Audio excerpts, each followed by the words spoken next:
Melanjutkan kajian kitab Baqaiul Ahbar. Jadi pada malam ini yaitu sebagaimana dikatakan wa yuqalu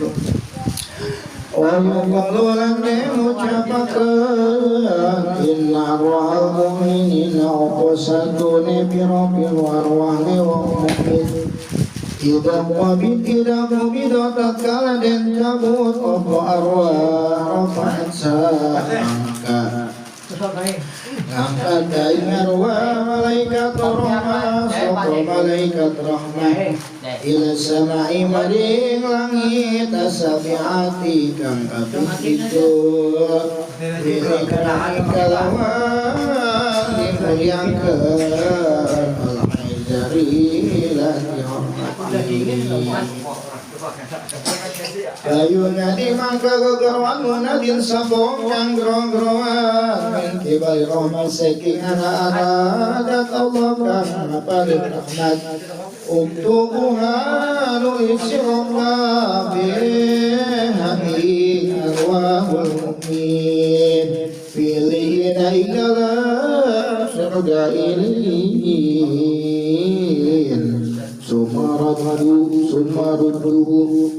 Summa kari-kari Ruduha abalikeun sira kabeh aing arwahal mu'minin ilal ardi maring bumi wala ngadau sapa rawi payaruduna maka ngabalikeun kabeh sapa malaikat rahmah ruhahu ing ruhane si bulan bijasa dalam jasadnya si bulan.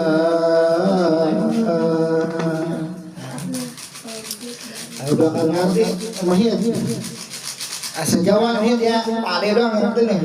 Iya itu bahasa Jawa kuno. Zaman-zaman Majapahit.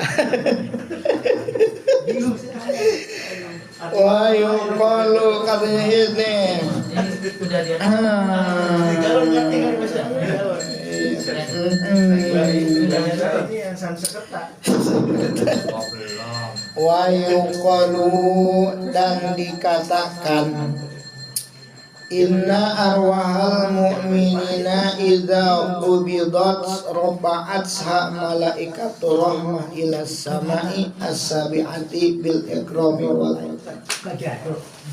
Jadi kalau orang mukmin yang meninggal dunia, orang mukmin yang meninggal dunia, kumpulan orang mukmin.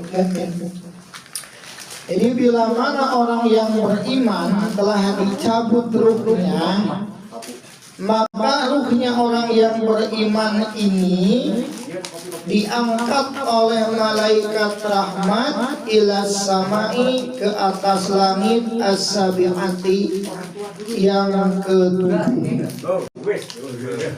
Jadi rohnya orang mukmin ini ketika dicabut oleh malaikat Jibril, itu rohnya diambil dibawa oleh malaikat rahmat ke langit yang ke-7, ke langit yang paling atas.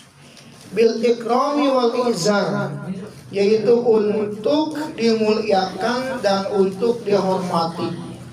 Biasa, yaitu disambut dengan begitu sambutan yang luar biasa, sebagaimana tamu negara disambut oleh negara tersebut. Gitu. Fayunadi munadin min kibali rahmah. Lalu ada penyeru berseru dari arah zat yang maha pengasih. Ada suara seperti ini. Uktubuha bi'illiyin. Tulislah oleh kalian semua ruhnya orang yang beriman ini di surga Iliyin. Suruh dicatat di surga Iliyin. Setelah dicatat, summa rudduha ilal ardh. Selanjutnya kembalikan lagi ia ke dalam kuburnya. Selanjutnya kembalikan lagi ruhnya ini ilal ardi ke bumi. Jadi dibawa ke langit yang ketujuh, dicatat di surga Iliyin. Setelah dicatat, dari suara itu menyuruh untuk mengembalikan ruhnya ini ke bumi, dibalikin lagi ke bumi dengan arak-arakan biasa. Kayak kita mah kayak orang yang juara main bola gitu, arak-arakan senang.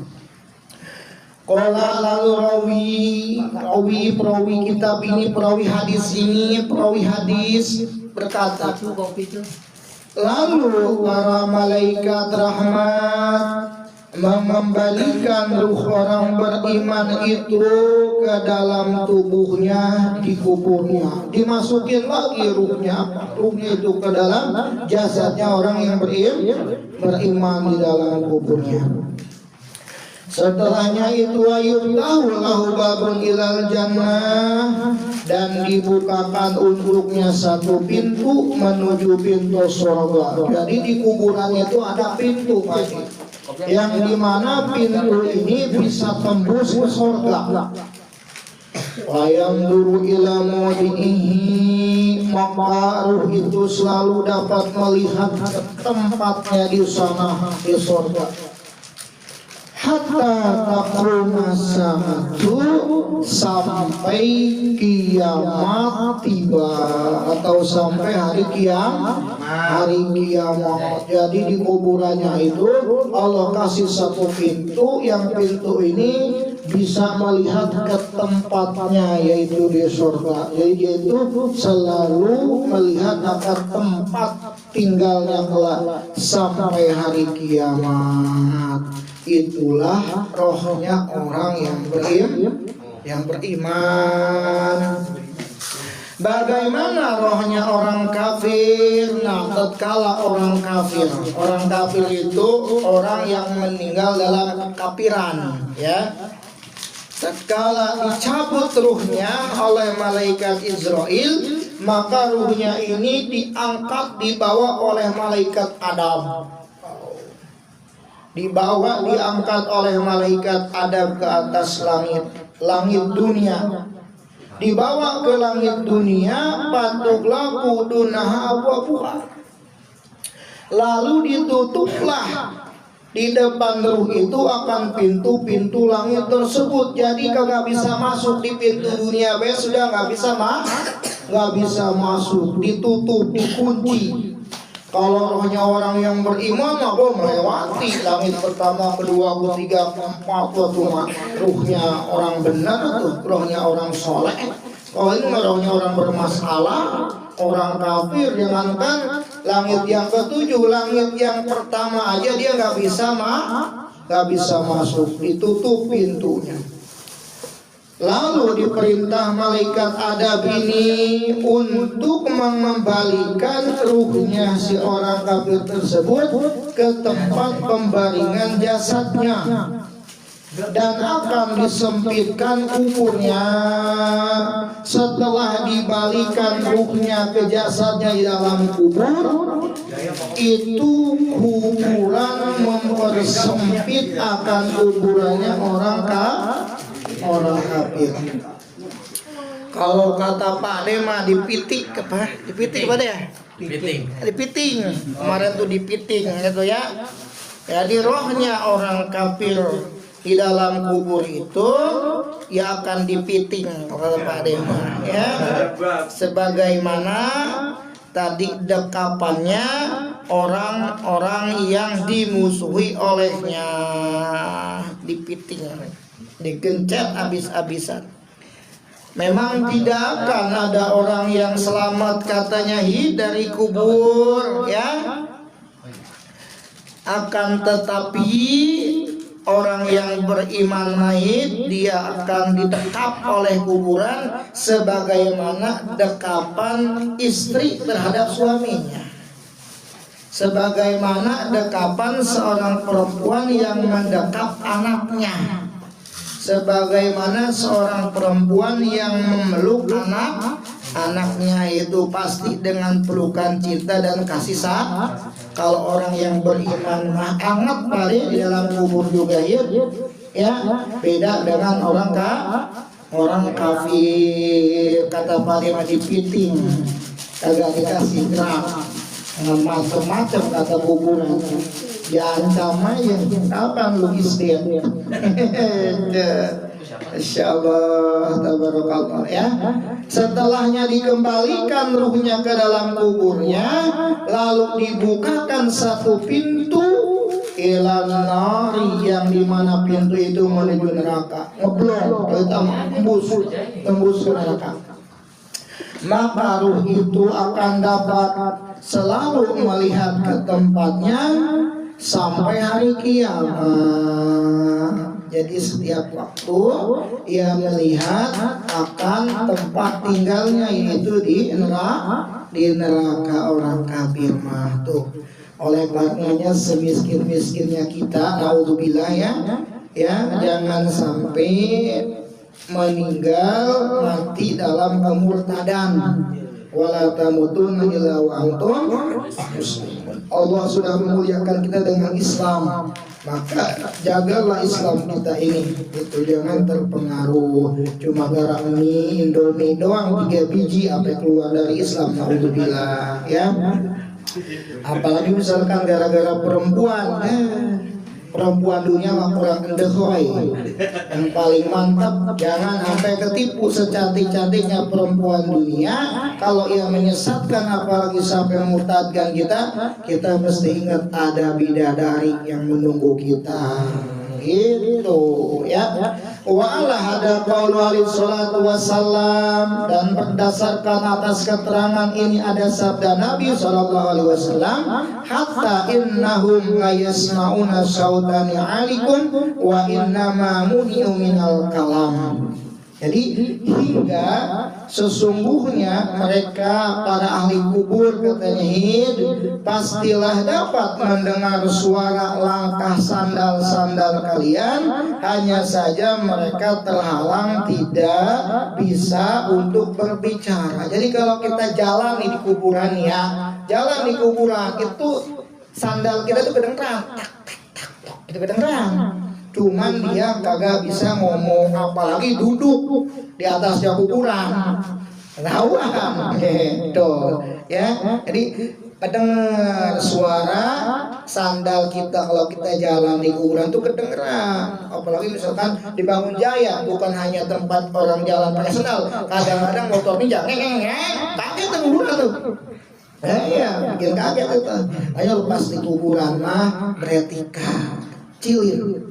Yang ngebut-ngebut, terkecuali ditakut-takutin hantu, bisa baik gitu kan ya.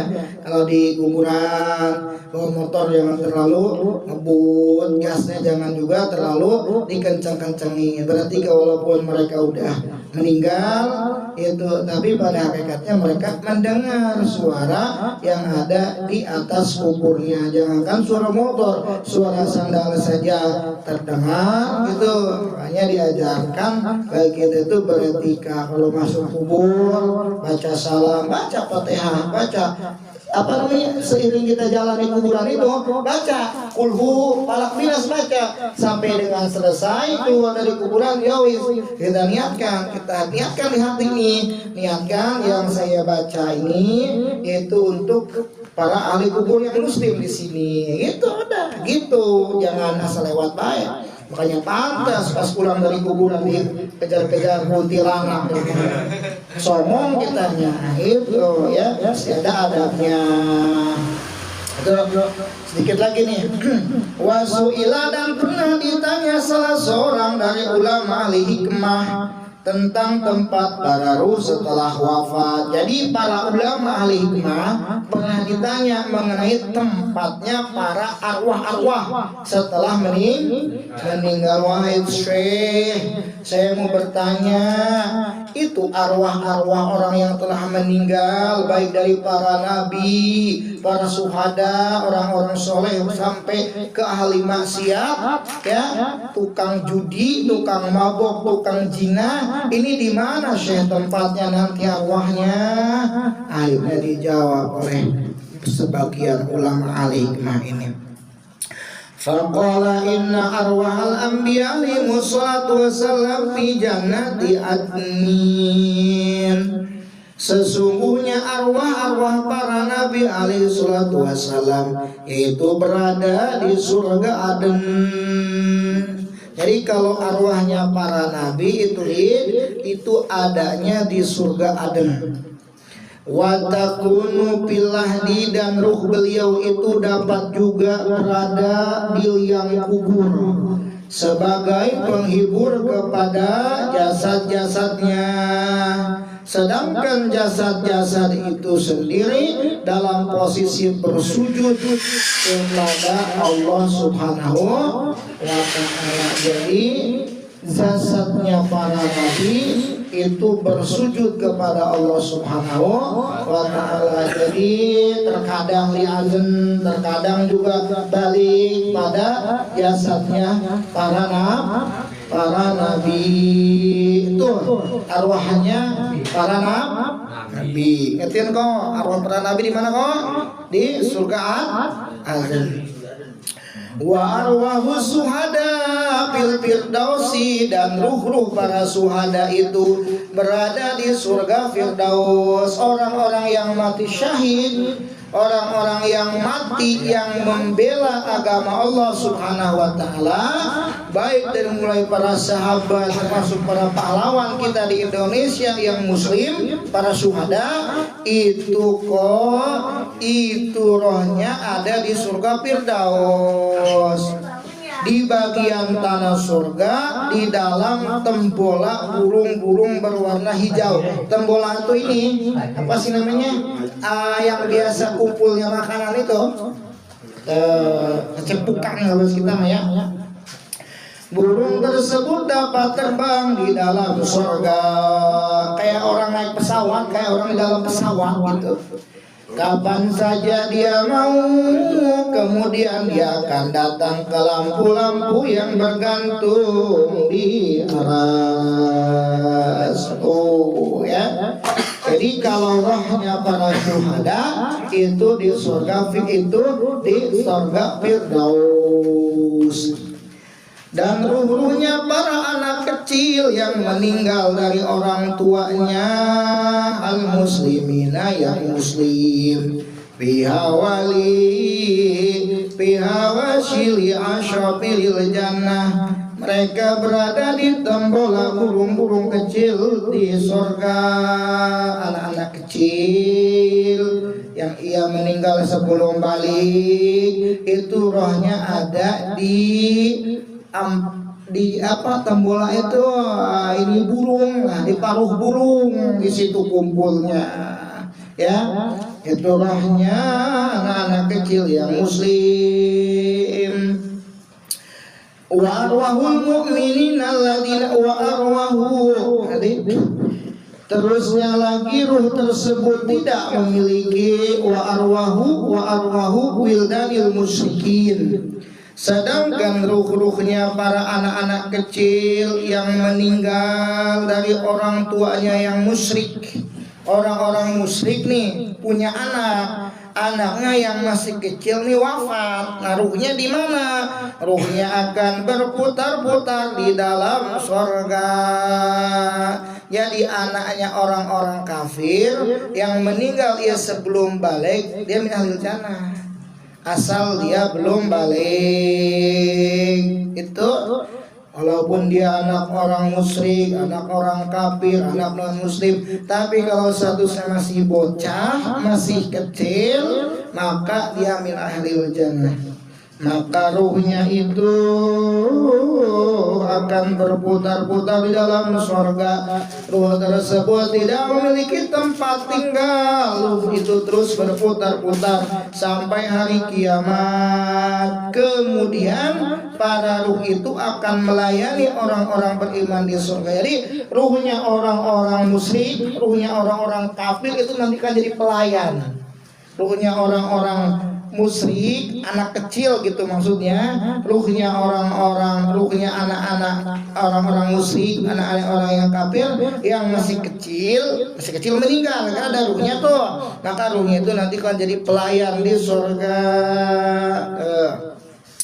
Bagaimana arwahnya orang-orang yang beriman alladzina alaihim dainun, dan para ruh orang-orang yang beriman alaihim dainun, sedangkan ia memiliki atau sedangkan ia masih menanggung hutang dan penganiayaan. Di dunia masih punya tanggungan hutang, di dunia pernah mendolimi orang, maka ruhnya mu'allaqatun bil hawa, ia tergantung di angkasa.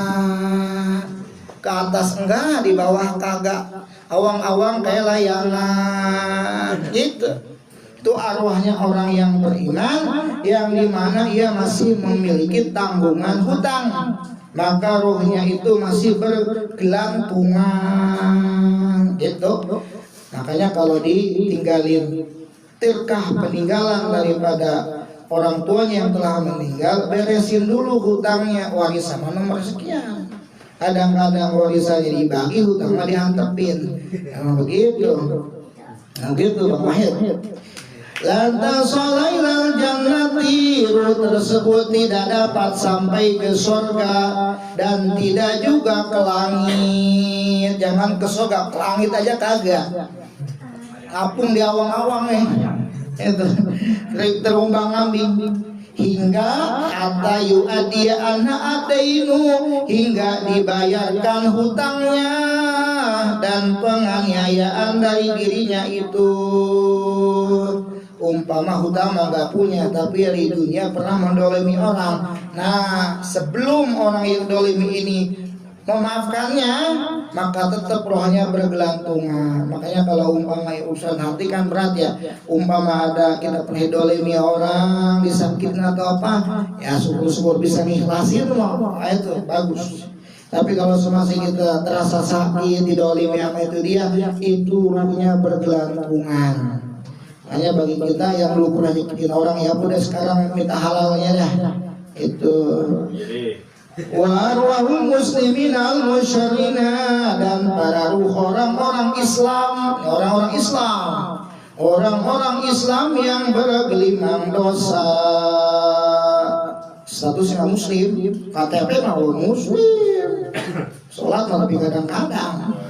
Nah, yang kadang-kadang juga sholat mah di antaranya orang-orang Islam yang bergelimang dosa, dosa judi online, dosa mabuk, dosa zina, dosa dan lain sebagainya. Maka ruh itu ada bubil qabri ma'al jasadi, ia akan disiksa di dalam kubur bersama jasadnya. Jadi ruhnya orang muslim yang dia wafat sebelum bertobat bawa dosa ke kuburnya, maka rohnya beserta jasadnya di dalam kuburnya akan dipepet habis sama malaikat, ada disiksa. Itu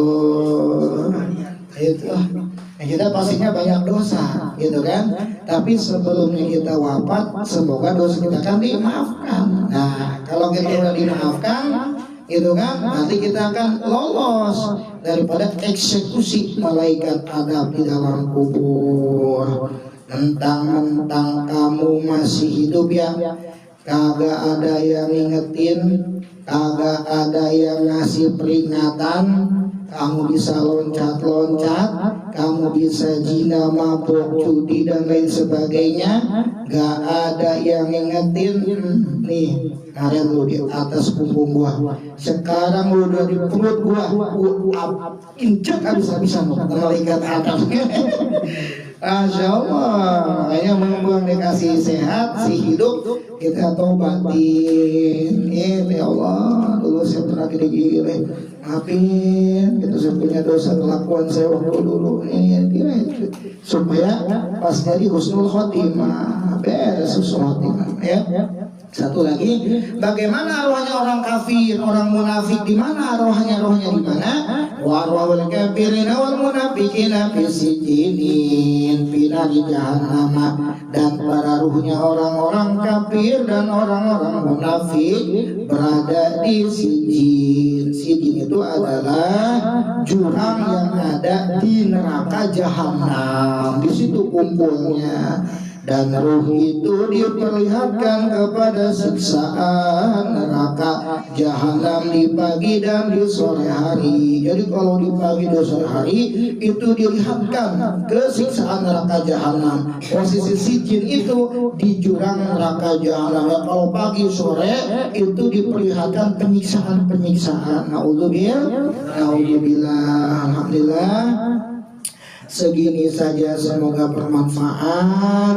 Wabillahi khusus untuk kita semua yang hadir.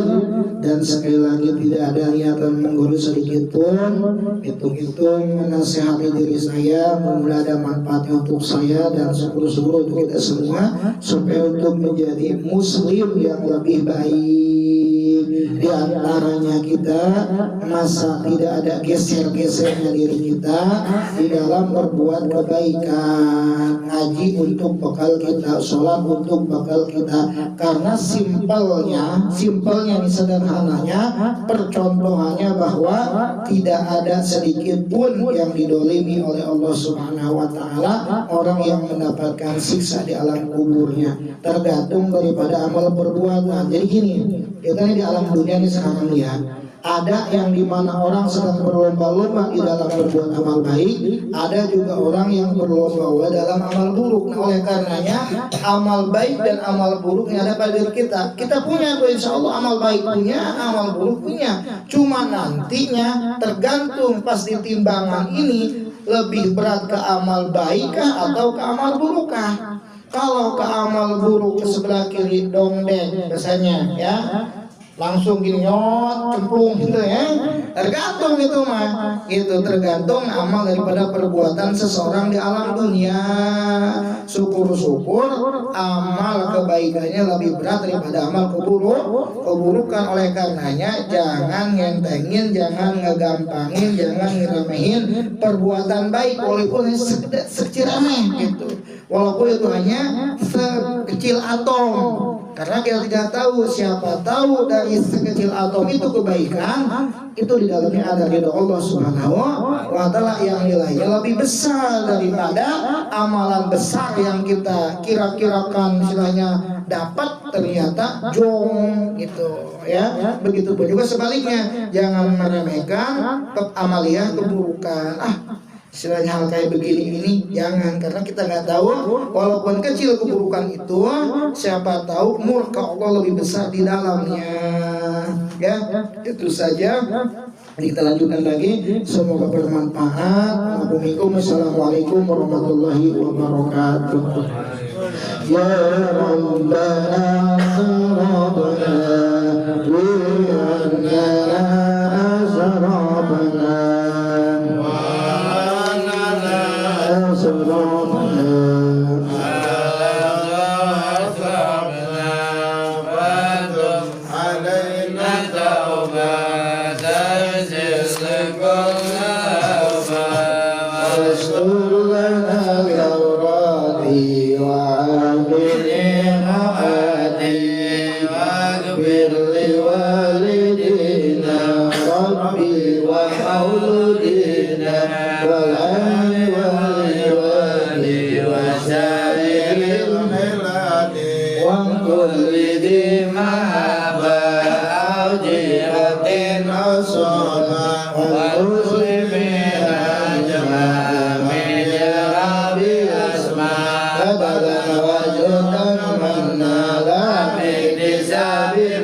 Assalamualaikum warahmatullahi wabarakatuh. Waalaikumsalam warahmatullahi wabarakatuh. Siap Mas Haji, siap.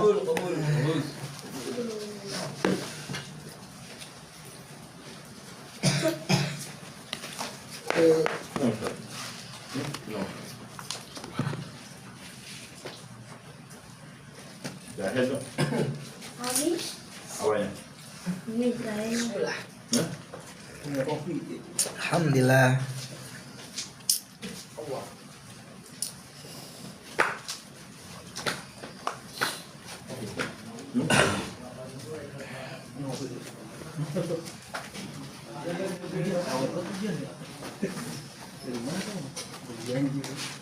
Tengok. Ya benar. Itu masalah si siapa namanya nih? Duit. Purnomo. Siapa? Namanya Purnomo. Duit galon. Iya tadi saya Bukan. Ini mah bukan duit ini mah. Iya Purnomo. Iya. Mau Jokowi ini. Makanya udah lama nggak nongol, jadi gue namanya lupa. Udah Purnomo. Habis kemarin kayak ini dia nih. Binser tukang ngajahit. Kok habis jual mobil dia hilang, nggak nongol. Orang berapa jual coba? Habis jual dia hilang, nggak nongol. Mobil, oh ini apa? Udah motoran mesin dijual. Ini mahal kan?